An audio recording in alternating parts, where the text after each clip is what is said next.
In the hot, feverish autumn of 1851, the He Music St. Louis Hotel in New Orleans held an event that goes against everything we know about economics and how people behave.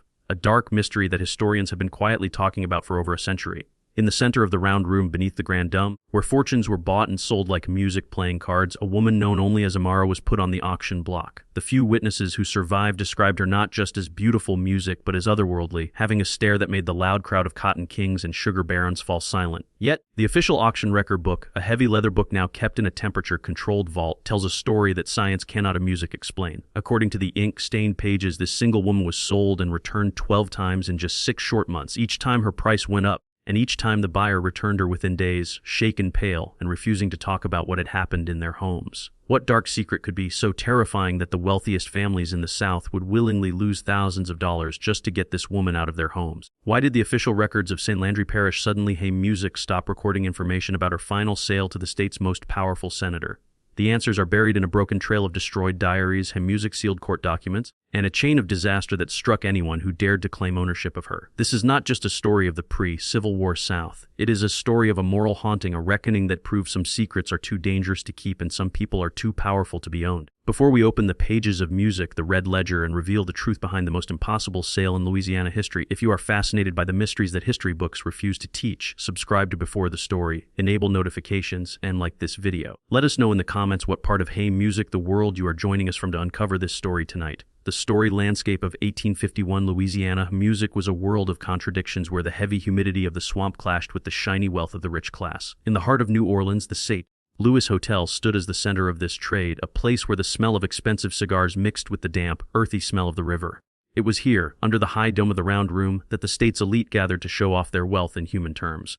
But the season of 1851 was marked by something unusual that would eventually be erased from the city's polite conversation. The records from that year, specifically the Human Property Record Book Volume 4, contain a series of entries that are very different from normal accounting practices. The handwriting of the auctioneer Jean-Baptiste Muir, usually neat and flowing, becomes messy, almost frantic on the pages about Lot 402. The entry introduces a woman named simply Amara. Music, there's no last name, no plantation, where she came from, and no description of her skills, only notes about her physical appearance, which Muir recorded with an unusual mix of respect and unease. Subject has a body of rare quality. The ledger notes, but maintains a silence that disturbs the other enslaved people. Unlike other individuals forced onto the block who showed fear or sadness, reports from that time suggest Amara stood with a terrifying stillness. She did not cry, she did not beg. She simply watched the men bidding on her with an expression that one observer described in a letter to his wife as the look of a judge watching a hanging.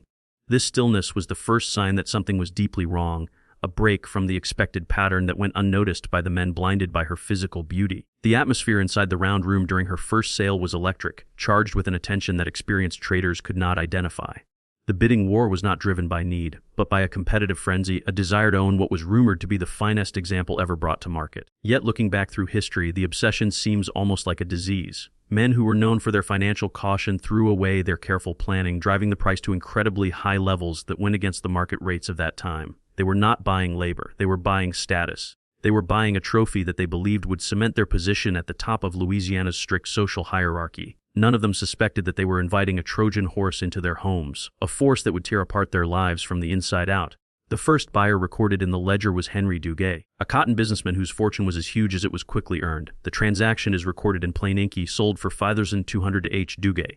Duguay, Hey Music, a man known for his bold confidence and lack of superstition, reportedly laughed when a rival bidder warned him about the woman's strange behavior. He saw only the jealousy in their eyes, not the warning in the silence of the room. As he led Amara away from the platform, witnesses claimed the air in the round room grew suddenly cold, a ghostly chill that settled in people's bones despite the sweltering October heat. This weather oddity was dismissed at the time as a draft, but it appears in 3 separate diary entries from that day. Dugay's carriage ride back to his estate on the outskirts of the city marks the beginning of the strange events. His personal journals, which survived only because they were taken during later bankruptcy proceedings, describe an immediate shift in the atmosphere of his household. He writes about a heaviness settling over the rooms, a feeling of being watched even when alone. He notes that the dogs, usually aggressive and loyal, went to the farthest corners of the property and refused to bark. The servants, too, fell into a quiet, nervous rhythm, avoiding the new arrival not out of hatred, but out of an instinct for self-preservation. Amara was given quarters near the main house, a placement that showed her status as a high-value purchase. Yet, she never used them the way a person uses a home. Instead of resting or working, Amara began a behavior that would become her trademark in every house she entered. She would stand perfectly still in specific rooms, staring at a particular section of a wall, a floorboard, or a piece of furniture. She did not speak. She did not point. She simply directed her stare with an intensity that forced those around her to look where she looked. Duguay initially saw this as disrespect or stupidity. He ordered her to work, to move, to acknowledge his authority, but his commands seemed to disappear before they reached her. In his diary, the arrogance of the master begins to crack, replaced by the confusion of a man who realizes his power has no effect on the object of his control. On the third day of her presence in the Duguay household, the silence broke. It was not Amara who spoke, but the house itself. Duguay returned home to find his wife, a woman of delicate health who rarely involved herself in his business, standing in the nursery with a crowbar in her hands. She had torn open the wall that Amara had been staring at for 48 hours. Behind the plaster and the wooden strips, hidden in a dusty space that had been sealed for years, was a collection of letters and a small, unique locket. These were not random objects. They were solid proof of Dugay's second family, a mistress and children he had kept hidden in a separate parish, paid for by the money of the very wife who now held the evidence. The revelation was complete and devastating. The illusion of the happy, wealthy Duguay marriage disappeared in an instant, destroyed not by a rumor, but by physical proof that had been mysteriously found by a stranger who had never been in the house before. Dugay's rage was huge, but it was powerless against the facts. He could not punish Amara, because she had done nothing but look at a wall. She had broken no rule, violated no law, spoken no word of disrespect. She had simply acted as a living compass, pointing to the truth that he had buried. The scandal that followed would ruin his social standing, but the immediate reaction was even more revealing. Henry Duguay returned Amara to the St. Louis hotel the very next morning. The ledger entry is short, written in a hand that shakes, visibly returned. Defect in character, incompatible with domestic peace. He gave up a portion of his payment, a financial loss he accepted gladly just to have her gone. He did not ask for a refund. He asked for a removal of her presence. The traders at the round room whispered that Duguay had lost his mind, that he had thrown away a fortune over a small matter. They did not know that he was merely the first domino in a chain reaction that was about to sweep through the grandest homes of Louisiana. The return of such a valuable person should have lowered her market value. Yet the laws of economics flipped. When Amara was placed back on the block, the bidding was even more fierce. The rumors of Dugay's sudden domestic collapse had spread, but strangely they added a layer of mystery to her. The second buyer was the wealthy sugarcane planter Louis Fontenot, a man who prided himself on his skepticism and logical thinking. He believed Dugay to be a weak-willed fool and saw an opportunity to acquire a legendary beauty at a slight discount. The ledger records the sale at $5,500, a sum that raised eyebrows even among the most extravagant spenders. Fontenot took his prize to his sprawling estate upriver, confident that his iron-fisted management style would fix any defects in character. The Fontenot estate was a fortress of order built on the backs of 300 enslaved people and maintained hay music with brutal efficiency. Fontenot's diary, preserved in the archives of Tulane University, documents his initial satisfaction. He describes Amara as obedient, noting that she moved with a grace that elevated the beauty of his household. However, the tone of the entries shifts dramatically within 48 hours. He begins to complain of a bad feeling in the air, a sense of suffocating pressure that seemed to come from the woman's presence. He notes that she refused to sleep in the quarters assigned to her, choosing instead to stand in the center of the well-kept rose garden, staring fixedly at a patch of disturbed earth beneath an ancient oak tree. The staff, sensitive to the unseen currents of the plantation, gave Amara a wide space. They whispered that she walked with the old spirits, that she was not entirely of this world. Fontenot dismissed these superstitions with the contempt of a man of science, but he could not ignore the behavior of his own family. His youngest daughter, a child of 6, began to speak of the crying baby in the garden, a sound she claimed to hear only when she stood near the silent woman. The distress of the child, coupled with the unnerving stillness of Amara, began to wear away Fontenot's patience. He threatened Amara with the whip, demanding she move away from the tree. She turned her gaze upon him, and for the first time Fontenot felt the true weight of her presence, a judgment so deep it made his hand tremble. The peak moment of the Fontenot period occurred on a Sunday morning as the family prepared for church. Fontenot's wife, driven by a hysterical urge she could later not explain, ordered the gardener to dig up the rose bush Amara had been watching. Fontenot forbade it, but the order had been given, and the gardener, terrified of the mistress's frantic state, drove his shovel into the soil. 3 feet down, wrapped in a decaying linen sack, they found the skeletal remains of an infant. It was not a slave child, as might have been tragically common, but a baby wrapped in a blanket embroidered with the Fontenot family symbol, the result of a secret affair Fontenot had committed with a governess years before, a child he had personally buried to protect his reputation. The discovery shattered the Fontenot family. The screams of his wife echoed across the well-kept lawns, a sound of betrayal that no amount of wealth could silence. Fontenot stood frozen, the shovel lying at his feet like an accusation. Amara stood a few yards away, her face emotionless, her duty completed. She had not dug the hole. She had not pointed a finger. She had simply lit up the darkness where the sin lay hidden. The way her power worked was becoming clear. She did not bring the chaos. She merely removed the shadows that hid it. She was a mirror in which the moral rot of her owners was reflected with unbearable clarity. Fontenot, a man broken by the exposure of his darkest crime, returned Amara to the round room the next day. The ledger entry for this return is even more mysterious than the first. Returned. Unsuitable. Bad omen. He accepted a $1,000 loss on the transaction, a desperate fee paid to rid himself of the witness to his guilt. The auctioneer, Jean-Baptiste Mur, began to look at lot 402 with a growing sense of dread. He cleaned the page, re-inked his pen, and prepared to sell her again. But the whispers in the round room had turned from jealousy to fear. Yet greed is a powerful painkiller. The third buyer, a judge from Baton Rouge named Ian Leclerc, believed that he had the moral strength to handle whatever curse affected this woman. He was a man of the law, a pillar of righteousness, who believed that order could be forced on any chaos. He purchased Amara for $5,800, convinced that the previous owners were simply men of weak conscience. He brought her into a home that was a temple of legalism where every book was balanced and every rule was followed.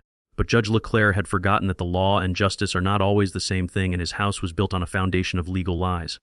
Amara's time with the Leclercs was the shortest of all. She lasted only 2 days. She did not stare at a wall or a garden. She stood in the judge's private study, her eyes fixed on the heavy iron safe where he kept his most sensitive documents. The judge found her there in the middle of the night, standing like a statue in the moonlight. He ordered her out, but she did not move. Enraged, he reached for his pistol, but before he could escalate the violence, his own son entered the room. The young man, curious about the strange woman's focus, asked his father what was in the safe. The question hung in the air, heavy with a sudden, terrible intuition. The following morning, the judge's son, driven by a suspicion he could not put into words, stole the key and opened the safe. Inside he found not money but a forged will, the document that had disinherited his cousins and diverted the family fortune to his father.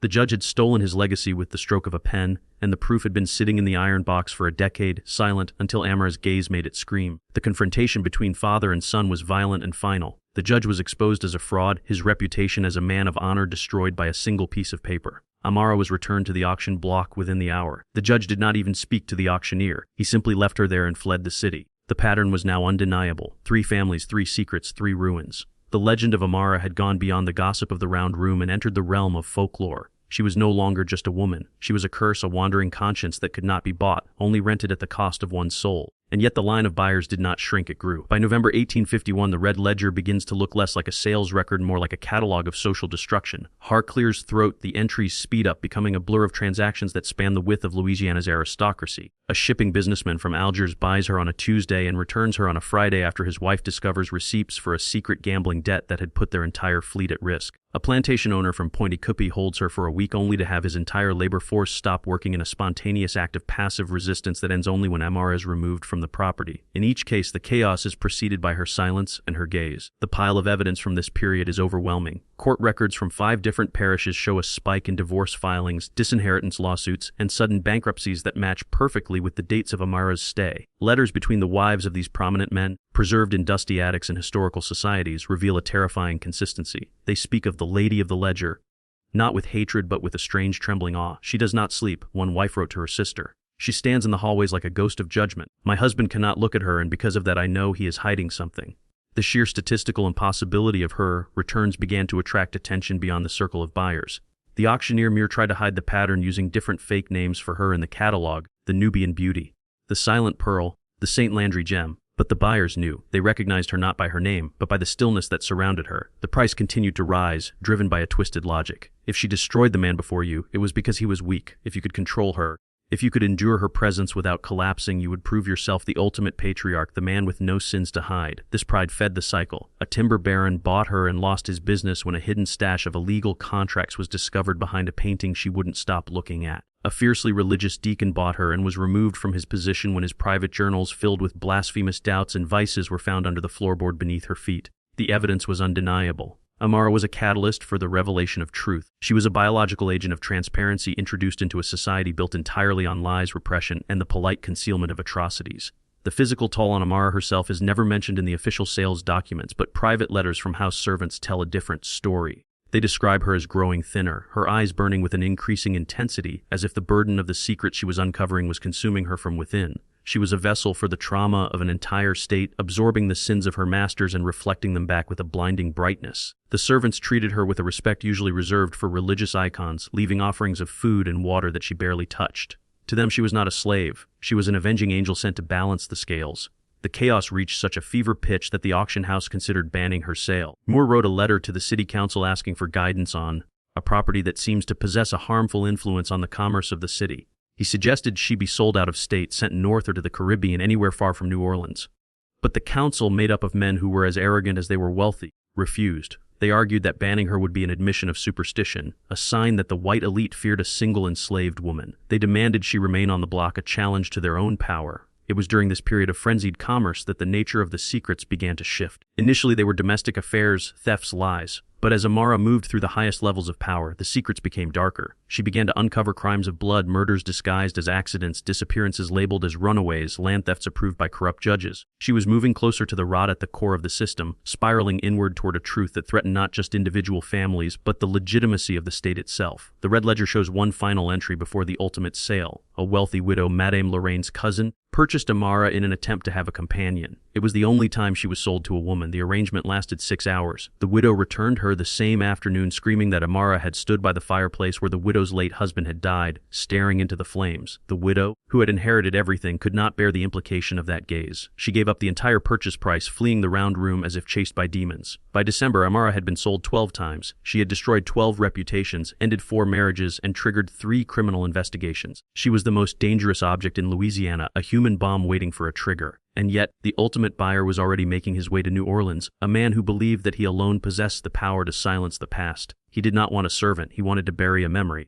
Amid the swirling rumors and rising panic, a man of science attempted to explain the phenomenon logically. Dr. Julian Fortier, a Creole physician well known for his studies on the nervous system of the enslaved population, requested permission to examine Amara during one of her brief returns to the hotel. His private case book, a leather-bound volume filled with precise anatomical sketches and clinical notes, offers the first and only medical perspective on the woman who was terrorizing the aristocracy. Fortier approached the examination with the skepticism of a scientist, convinced that the curse was a mass hysteria caused by superstition and guilt.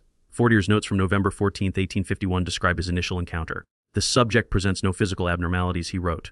Heart rate is slow, remarkably steady, no signs of fever, disease, or mania. Her gaze, while direct, does not suggest the emptiness of the feeble-minded, but rather a hyper-awareness that is clinically disturbing. He attempted to engage her in conversation to test her mental abilities, but she remained silent. It was only when he placed his hand on her shoulder to check for muscle rigidity that he recorded a strange physical reaction. Upon contact, the subject's skin temperature appeared to drop, and I experienced a sudden, unexplainable dizziness accompanied by a fleeting visual disturbance, a sensation of seeing smoke where there was none. Dr. Fortier, shaken but determined, formed a hypothesis that was radical for his time. He proposed that Amara was not the source of the chaos, but a passive reflector. In a letter to a colleague in Paris, he theorized, "It is my belief that this woman possesses a nervous sensitivity so sharp that she acts as a mirror to the subconscious anxieties of those around her. She does not know their secrets. She merely resonates with the physical suppression of their guilt. The men who buy her are not afraid of her. They are afraid of the reflection she offers. She is a biological divining rod for the concealed conscience." This mirror theory explains the specific nature of the events. Amara did not lead the wives to the hidden letters or the buried bodies. She simply gravitated toward the source of the tension in the house. When a man suppresses a crime, he creates a psychological void, a point of immense stress. Fortier argued that Amara was naturally drawn to these voids, standing near the physical evidence because that was where the mental pressure was highest. She was not a witch. She was a symptom of a diseased society. Fortier's investigation took a darker turn when he began to interview the families who had returned her. He noted a common medical symptom among the patriarchs: severe insomnia, tremors of the hands, and a strong aversion to their own reflections. The men were suffering from what Fortier termed moral collapse. Their physical health deteriorated rapidly after owning Amara, as if the effort of maintaining their lies against her silent questioning physically exhausted them. One former owner, he noted, had clawed his own eyes out in a fit of madness, screaming that he could still see her looking at him. The doctor's notes also reveal him music, a disturbing detail about Amara's physical state. Despite being sold and moved repeatedly, despite being fed the small rations of the auction house, she showed no signs of fatigue or malnutrition.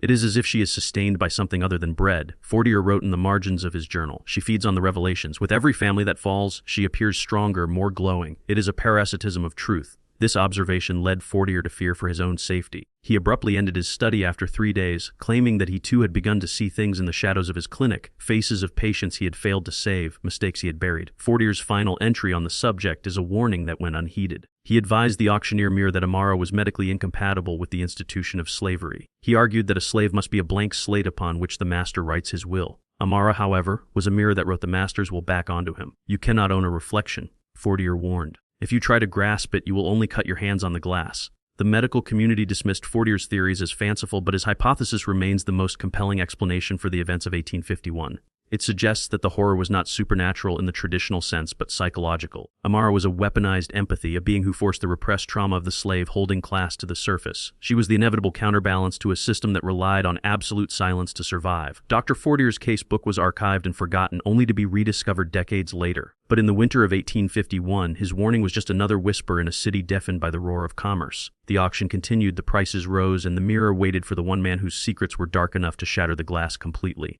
By December, the impact of Amara's presence had moved from the record books of men to the parlors of women. The social fabric of Louisiana's elite, usually woven tight with protocol and proper behavior, began to tear. A network of letters between the wives, daughters, and sisters of the parish patriarchs reveals a shift in the narrative. To the men, Amara was a liability, a curse to be expelled. But to the women trapped in marriages defined by silence and deception, she became something else, a dangerous fascination. They began to call her the truth teller. The letters of Madame Delane, a prominent socialite whose husband had narrowly avoided buying Amara, serve as a chronicle of this fracture.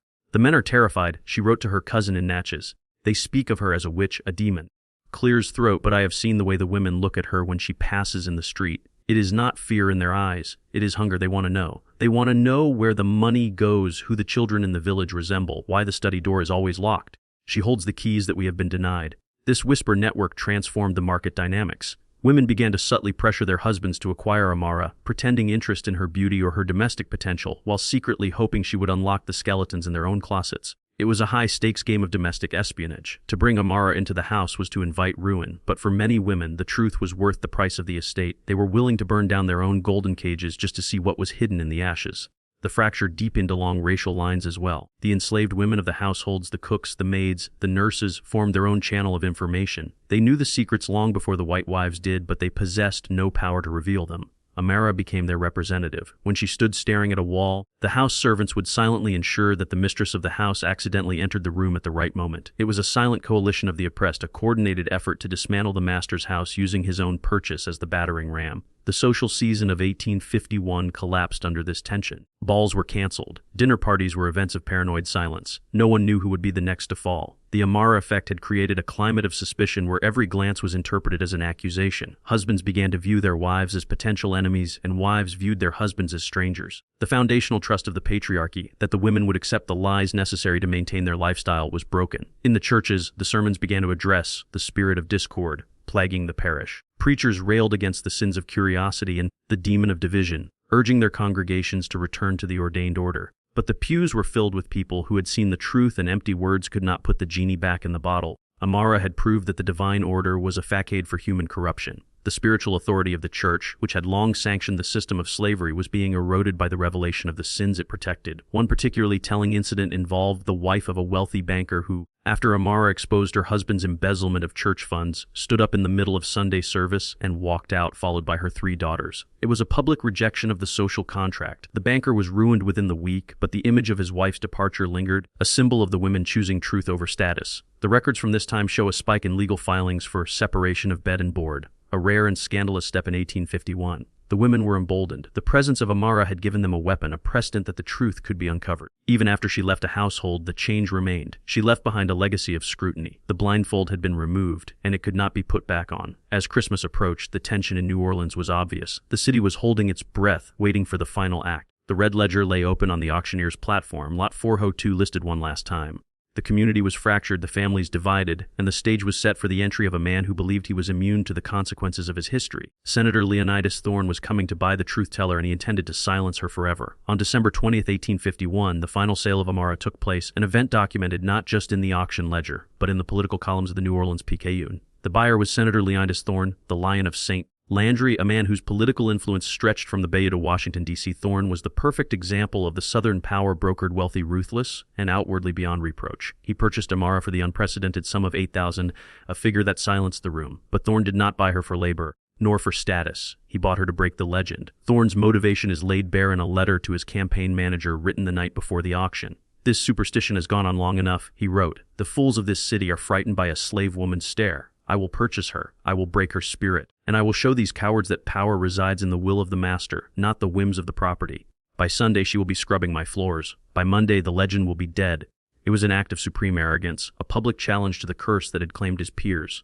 Thorne took Amara to Belleterre, his vast plantation isolated in the swamps of St. Landry Parish. Bellator was a kingdom unto itself, a place where Thorne's word was law, and the outside world was held at bay by miles of black water and cypress trees. The estate was rumored to be built on land that had been acquired under questionable circumstances decades earlier, but no record of the transaction existed in the parish archives that Thorne himself controlled. Upon her arrival at Bellator, the atmosphere of the plantation shifted instantly. The overseers, brutal men handpicked by Thorne, reported a sudden unease among the field hands. The work song stopped, one overseer recorded in the plantation log. The silence is louder than the singing. Thorne, determined to prove his dominance, ordered Amara to serve dinner in the main dining room on her first night. He invited his political allies to witness his triumph. The dinner was a disaster of historic proportions. Witnesses recalled that as Amara poured the wine, she stopped behind the chair of the parish sheriff, a key ally of Thorne's. She did not pour. She simply stood. The sheriff, a man known for his violent temper, began to sweat heavily. He choked on his food, gasping for air as if an invisible hand were crushing his throat. He fled the table, knocking over his chair. Thorne, enraged, ordered Amara to leave, but she turned her gaze on him.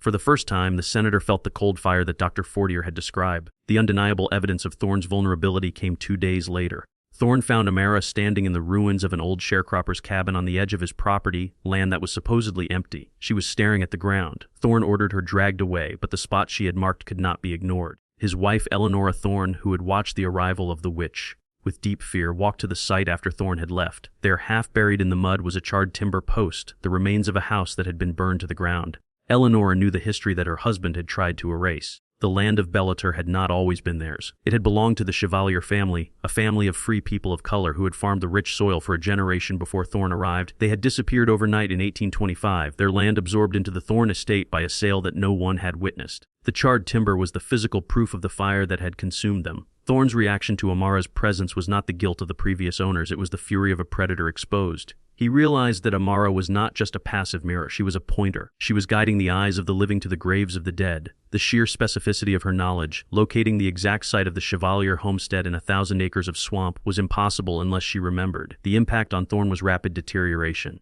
His journals from this week show a descent into paranoia. He began carrying a pistol in his own home. He fired the overseers, believing they were conspiring with the woman. He stopped sleeping. The lion of St. Landry was being hunted in his own den, not by a pack of wolves, but by a silent woman who refused to look away. The undeniable evidence was no longer just a ledger or a letter. It was the land itself crying out against him. The collapse of authority at Bellator was total and swift. By the 4th day, the plantation had ceased to function as an economic unit. The enslaved population, sensing the shift in power, engaged in a silent rebellion. Orders were misunderstood, tools were lost, gates were left open. The hierarchy of fear that Thorne had carefully constructed was dissolving because the source of the fear had shifted. The master was afraid and his fear was contagious. The domestic sphere collapsed first. Eleanor Thorne, a woman who had spent 20 years perfecting the art of willful ignorance, crossed the line. She stopped sharing a bed with her husband. Instead, she began to spend her days in the sewing room where Amara had been confined. The servants reported hearing Eleanor talking for hours, not questioning but confessing. She spoke of the nightmare she had endured, the screams she had heard years ago and pretended were the wind. Amara listened, her silence acting as a vacuum that drew the poison out of Eleanor's soul. The collapse extended to the staff. The head housekeeper, a formidable woman named Sarah, who had served the Thornes for decades, stopped enforcing the senator's rules. She unlocked the pantry. She allowed the field hands extra rations, and most dangerously, she allowed Amara to walk freely through the house at night.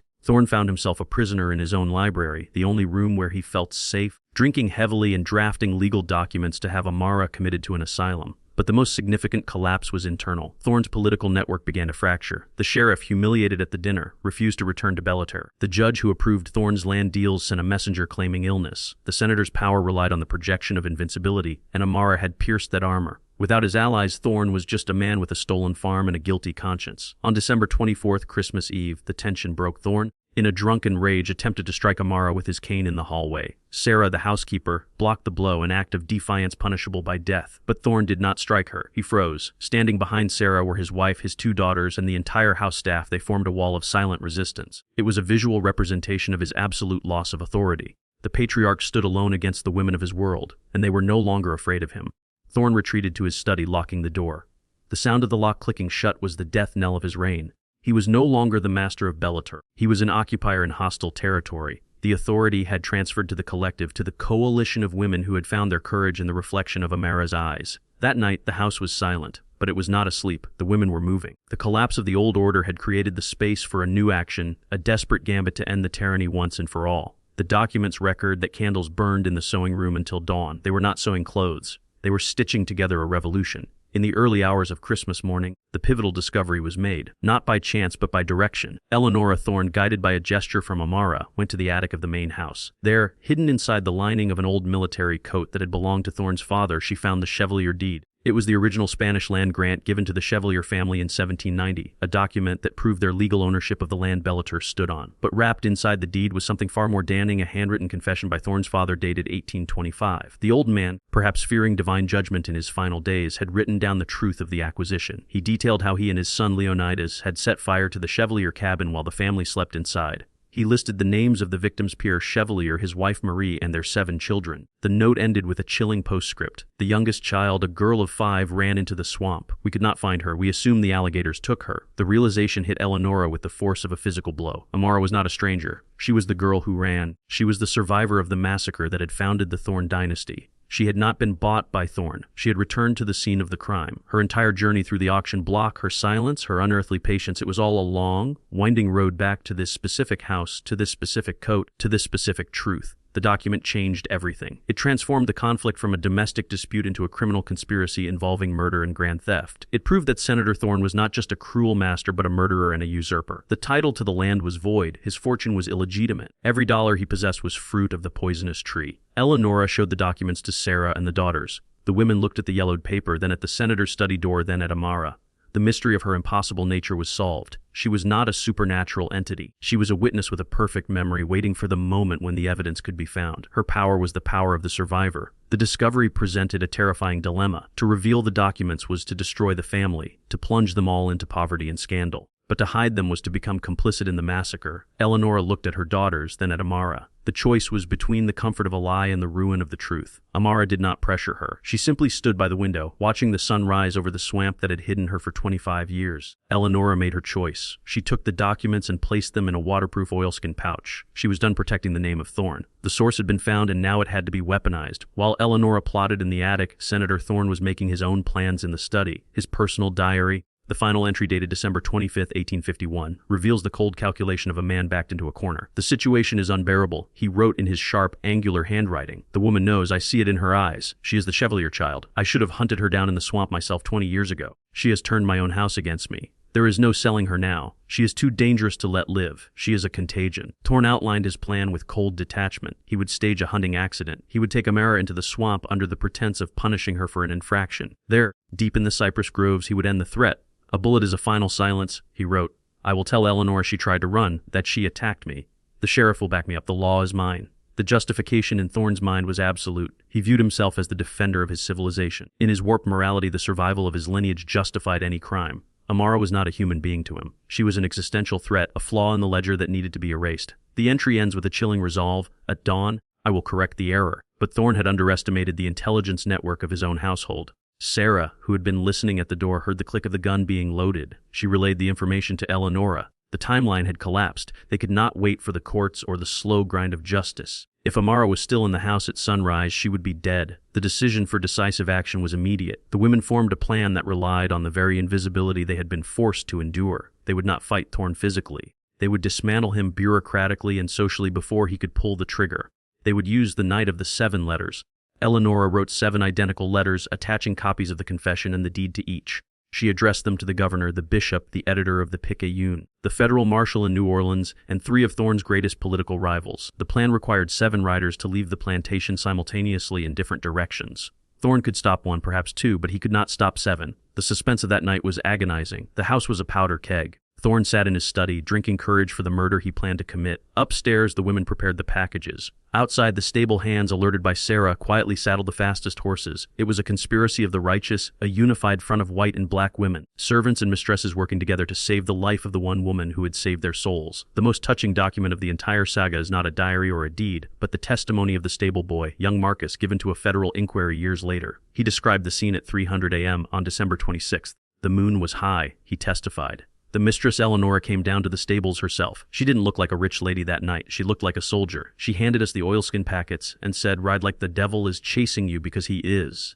As the riders thundered out of the gates, the noise woke Thorne. He rushed to the window, pistol in hand, and saw the 7 shadows scattering into the darkness. He fired a shot into the night, a futile gesture against the inevitability of his ruin. He knew instantly what had happened. The information was out. The containment was broken. Thorne ran to the sewing room to kill Amara immediately. Abandoning the pretense of the accident, he kicked down the door, screaming her name. But the room was empty. The window was open, the curtains fluttering in the cold wind. On the floor lay a single object, the iron shackles he had bought for her, unlocked and arranged in a perfect circle. There was no footprint on the rug, no sign of struggle. Amara had simply vanished. The interpretation of this moment has divided historians. The skeptics argue she climbed out the window and fled into the swamp she knew so well. The romantics believe she dissolved into the mist, her purpose fulfilled. But the symbolism was clear. The chains were empty because they could never truly hold her. She had been the captor, not the captive. Thorne spent the remaining hours of darkness pacing the empty room. He knew that by noon the riders would reach their destinations. The telegraph lines would hum with the news of his crimes. The marshals would be on their way. The facade of the Lion of St. Landry had been stripped away, leaving only the arsonist and the murderer. At dawn, the time he had appointed for Amara's death, a single gunshot rang out from the study.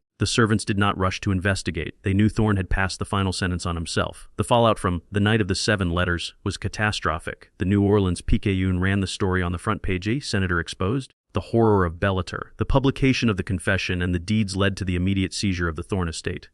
The scandal implicated dozens of officials who had looked the other way, triggering a purge of the state's political machine that lasted for a decade. Eleanora Thorne and her daughters were left penniless but free. They moved to a modest house in the French Quarter.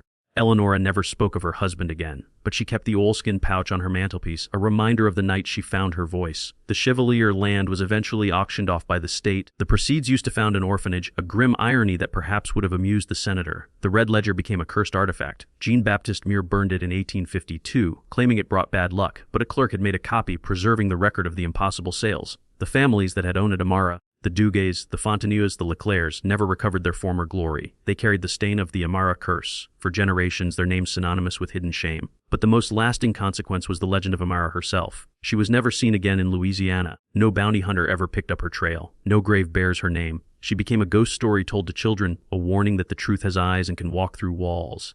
In the slave quarter, she became a folk hero, a mythic figure who could topple masters without lifting a hand. They sang songs about the silent lady who broke the chains with her stare.